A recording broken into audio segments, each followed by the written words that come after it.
नमस्कार, आप देख रहे हैं खबर विस्तार और मैं हूं आपके साथ अदिति। रीवा में इन दिनों सूरज आग बरस रहा है और तापमान 40 डिग्री सेल्सियस के पार हो चुका है। भीषण गर्मी का आलम यह है कि कूलर और पंखे भी बेअसर साबित हो रहे हैं, जिसमें आम जनजीवन बुरी तरह प्रभावित है। इस जानलेवा गर्मी ने स्वास्थ्य संबंधी चुनौतियां बढ़ा दी हैं और अब तक 5 लोगों की जान जा चुकी है। हाल ही में वार्ड क्रमांक 9 निराला नगर में एक हृदय विदारक घटना सामने आई है, जहां एक ही परिवार के 4 सदस्यों की उल्टी और दस्त का शिकार होने के बाद मौत हो गई।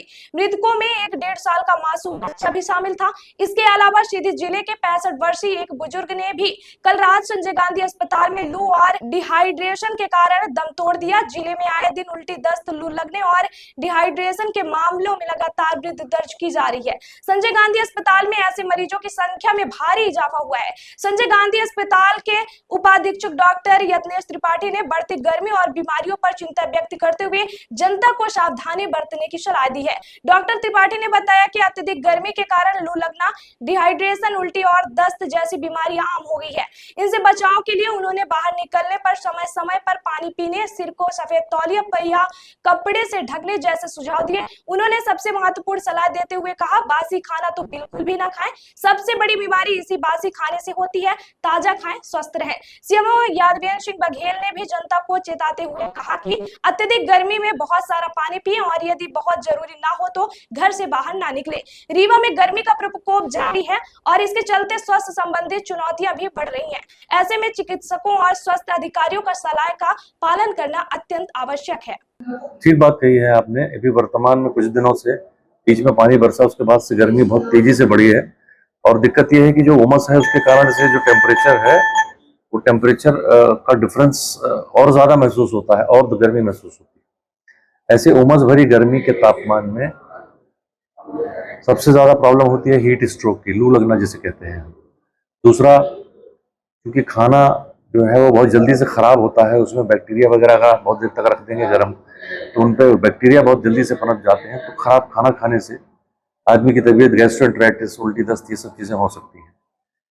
तो ये दोनों चीजें सबसे महत्वपूर्ण है इस समय जो होंगी।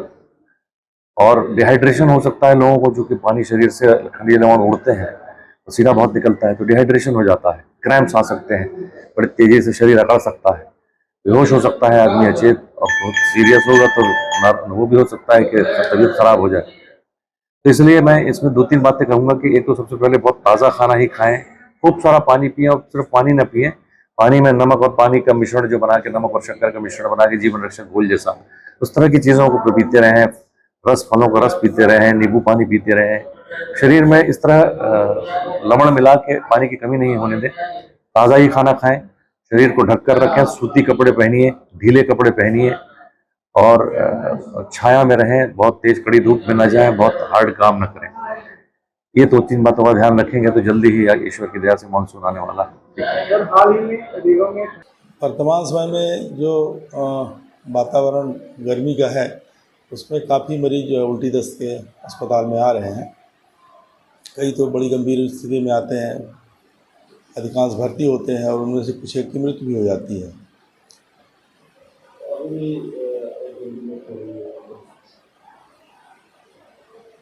बीच बीच में बच्चे, बड़े, बूढ़े सभी तरह के मरीज आ रहे हैं, गांव से भी मरीज आते हैं और गर्मी इतनी ज़्यादा है, इस तरह की लू की चपेट में आ जाने के कारण जो है ना शरीर में पानी की कमी हो जाती है और इस तरह से उनको गंभीर अवस्था में भर्ती करते हुए बचाना ज़रा मुश्किल हो जाता है।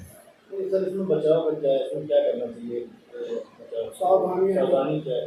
सावधानी के बतौर एक तो पानी का उपयोग पीने के लिए अधिक मात्रा में करना चाहिए। दूसरा,